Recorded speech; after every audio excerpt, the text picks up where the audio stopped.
Okay, so let's grade the Premier League teams on New Year's Day 2025. Now, before I go into the video, I want to say Happy New Year. I hope everyone had a Merry Christmas or Happy Hanukkah because that fell on the same day.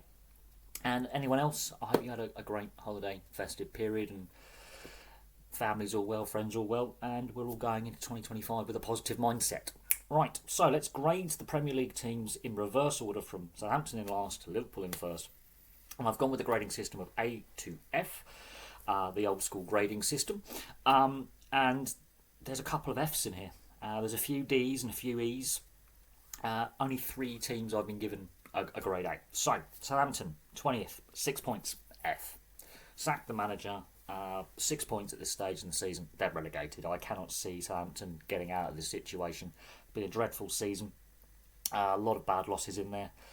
As I say, they've sacked the manager they started the season with, and they are tailed off. I cannot see them with a 12-point gap to Leicester above them and a 14 point gap from safety getting out of the situation. They have completely failed.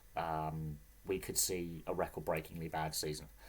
Derby County's shocking record of 11 points may be broken. And I thought that would never happen, but with the way Southampton are playing, I could see Derby's 11-point season being, well, bettered in what a manner of speaking by a team being worse. Now in 19th is Leicester. They've got 14 points. Now Ruud van Nistelrooy's replaced Steve Cooper. I've graded them an E.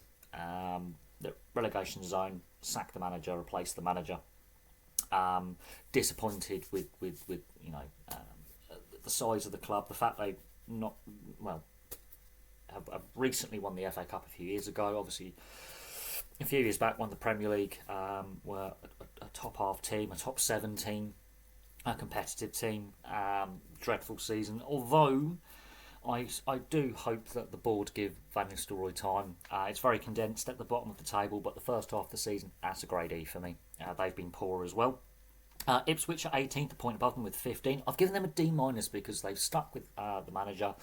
They haven't made wholesale changes to the squad that got them promotion at the end of last season. And as I say, very, very congested. And there are teams above them who I personally think are playing worse. So I think Ipswich, out of the 3 promoted sides, have the best chance of survival. But I'm still giving them a D- because maybe they should have had a little bit more in the transfer window in the summer. We'll see what they do in January. But a D- for Ipswich. Wolves, D. They've sacked the manager as well, although their form recently has improved, which is why they didn't get a D- or an E. So they have improved. They've climbed out the bottom 3, but they're in a relegation fight. But as I say, form's recently improved. They are picking up wins now where they're getting draws and losses before, and they're putting pressure on the clubs above them. And the team right above them in 16th is Everton, 17 points. I can only give them an E. Now, yes, the takeover has taken place. There should potentially be some funds available for Sean Dyche to work with. Whether Sean Dyche actually is the manager come the end of the season is another question. With a takeover, you generally see the manager get replaced. But Sean Dyche is fighting fires, really. If we're being honest, the team has underperformed for a very, very long time. There's been a lot of issues off the field with the club, and there's been a really shocking transfer policy over many, many years, and a lot of managerial turnover. What's Everton's identity? This is a club that hasn't won a trophy for 30 years. They're in a relegation fight for yet another season. So I have concerns about Everton, and they are 3 points behind 15th. So your bottom 5, I think, potentially could be the bottom 5 come the end of the season. However, there are some teams above them who are nosediving. Now, Palace are in 15th. They've got 20 points. I'm giving them a grade E because I expected a little bit more this season. I expect them to be a bit higher in the table, around the mid-table places. I'm giving them an E, but they've got 20 points. They've got a bit of a buffer with the teams below, and I think there are teams above them who are just nosediving right now, who they could overtake. Let's see what Palace do in the transfer window. Obviously, off the field, things are improving with Palace from where they were 20 years ago. They've got plans to redevelop the stadium, modernise the stadium, and they've got some stable ownership now, which they didn't have in years past when they bounced around between the Premier League and what is now the Championship. But I am concerned with Palace that they're not taking that next step, so I've given them a grade E.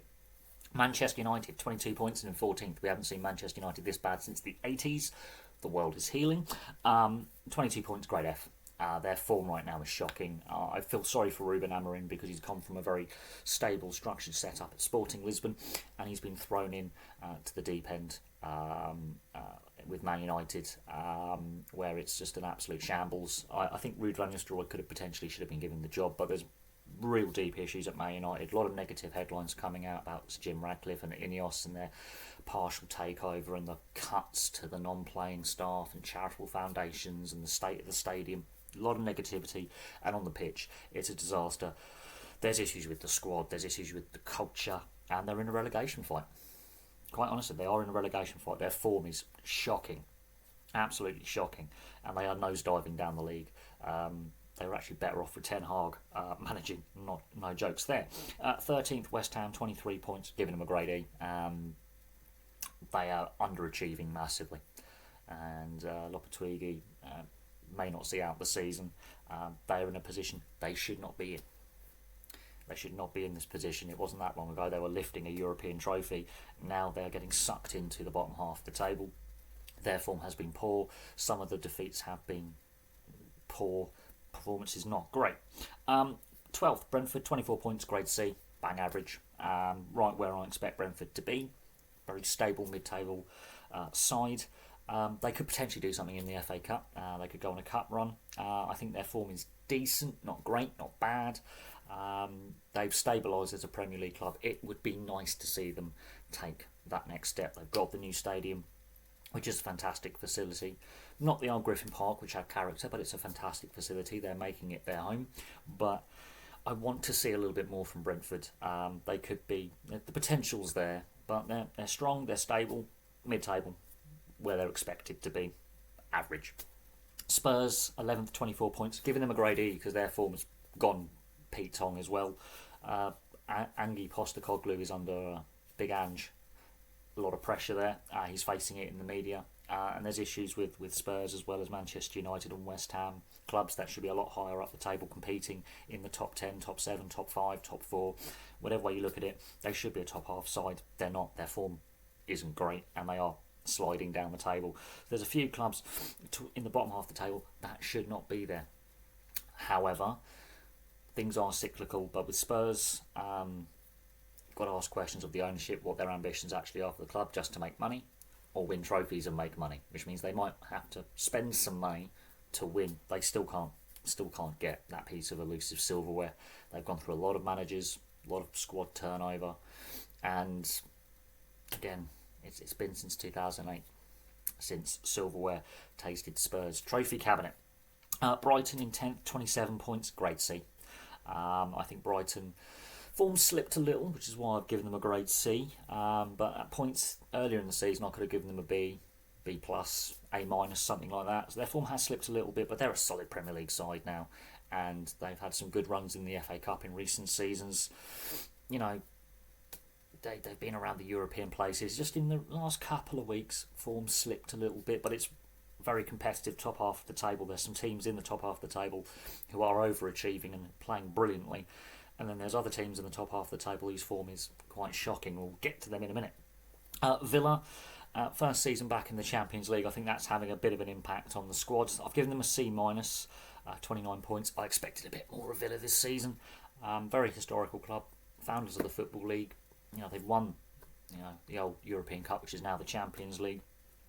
Very historical side. Had a great season last season. Second season syndrome with Unai Emery a little bit. First Champions League campaign.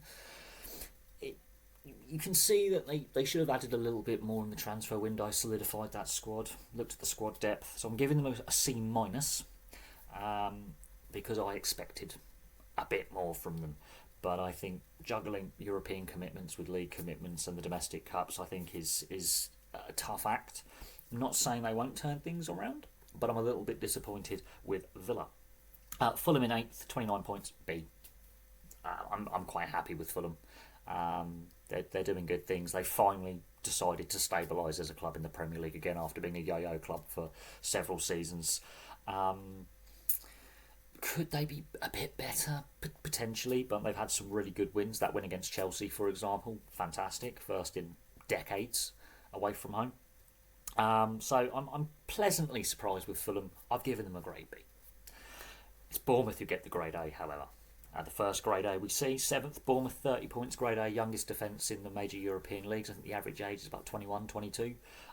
Great things happening at Bournemouth. Dropped a few points recently, but hey, they're in and around the European places. And if anyone had a bet on by the 1st of January, Bournemouth would be a top half side, edge of Europe, 30 points, solid defence, good form, you could retire.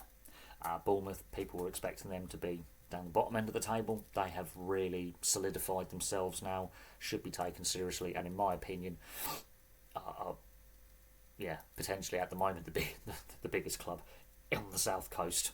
Brighton and Portsmouth and Southampton may have some questions about that, but the way Bournemouth are playing, you can't argue with that. They potentially overachieved, but I'm giving them a grade A because Bournemouth fans should be really, really happy with where the team are at, and they're looking upwards. Their form would suggest that they could potentially be in the top 5 come the end of play today, or by the end of the week, depending on how other results go, because there are teams above them that are dropping points, and they're only 1 point behind Man City.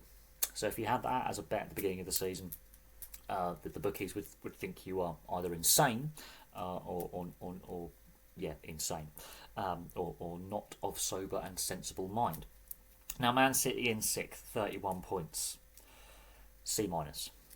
I could have made it a D or an E, but hey, they got the win in their last game, 2-0. They got a win, but their form is shocking. It's on a similar level to Man United and West Ham and Spurs. It is dreadful form the last 6 or so weeks. Their form's dropped off a cliff. It's been diabolical, and you can't blame that on one player being injured in Rodri. There are a lot of issues with this club that they've been getting away with for a long time. Defensively, they're looking very, very suspect. The players don't look happy. Has Guardiola lost the room? Since he signed that contract extension for another year, because we are assuming that Thomas Tuchel is the stopgap manager for England, and Guardiola might want to manage a national side, because he's basically hinted that he's not going to manage a club side again.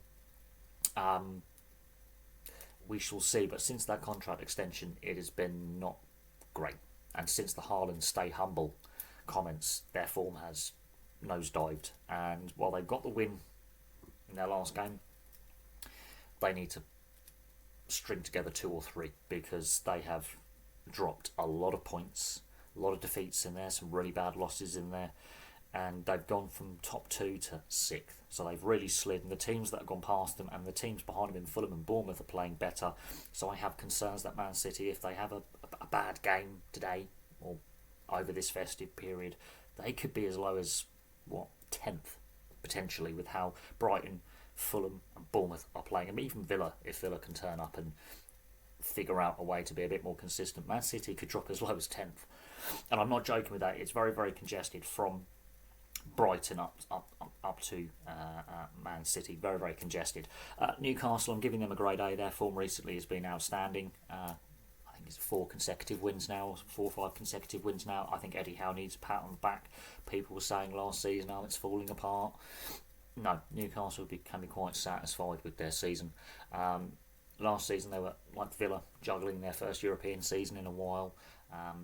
Tested the squad depth, but I think Eddie Howe's doing a good job. There's been people calling for Eddie Howe's head for a while, but he's the ownership's man. There's a reason why they chose Eddie Howe to take over at Newcastle United. People were questioning it after the Bournemouth relegation and his spell out of management for a little while. He's doing a good job, and Newcastle, I've given them a grade A. They bounced back from a disappointing season last season, and they're playing well. And players that have been much maligned and criticised in the media are playing well as well. Chelsea, I've given them a B+, because they've slipped a little bit, but 35 points, B+, quite happy with Chelsea, considering how dysfunctional the club's been for so long, and the managerial turnover and the net spend. Finally, things are coming together for Chelsea a little bit. They're competitive again. They're not being chaotic with the managerial situation. Now, the concern I have is obviously Murdoch has tested positive for a banned substance. That raises questions about the dressing room culture a little bit. Is he just one bad egg, or are there more? But considering Todd Bowley and the chaotic ownership, the fact they're fourth and playing really well and playing like Chelsea under Mourinho with that kind of level of form and consistency, way back when Abramovich first took over, is kind of, they've returned to some kind of normality. They've still got some issues. I've given them a B plus. They're having a good bounce back season. They've had some disappointing seasons in recent years and some very turbulent times, managerial turnover. Hopefully we have some stability now at Chelsea. Arsenal, 36 points third. I've given them a B minus. I expected more of them. I did expect more of them. They've had some lapses. They've dropped some points in key games. They should be second or first. They should be near on neck and neck with Liverpool, in my personal opinion. They've had a bit of a wobble, but hey, they're in the top three. They're being competitive. They're challenging, which is good to see. But I've given them a B minus because Arteta's been there a while now. It's not as if he's just come in as the manager and this is his first season. He's been there a while. Only major trophy, if you discount the Charity Shields, is the FA Cup in all those years that Arteta's been there. However, he has developed some players who've now become regular internationals for their country. And the youth system is starting to work again at Arsenal, where they're actually slotting these players into the side. They are playing better than what they were. However, I think they could be better and more consistent. I think their consistency's let them down in recent weeks, which is why they've slipped to third from challenging, being quite close with Liverpool, to slipping to third. Second, Nottingham Forest, 37 points, grade A, straight up. The last time Nottingham Forest were this high in the table was the 1980s. As I say, the world is healing. As I say, we haven't seen Man City and Man United play this badly since the 80s. Well, Man City since the 90s, early 2000s. They were pretty shocking then as well.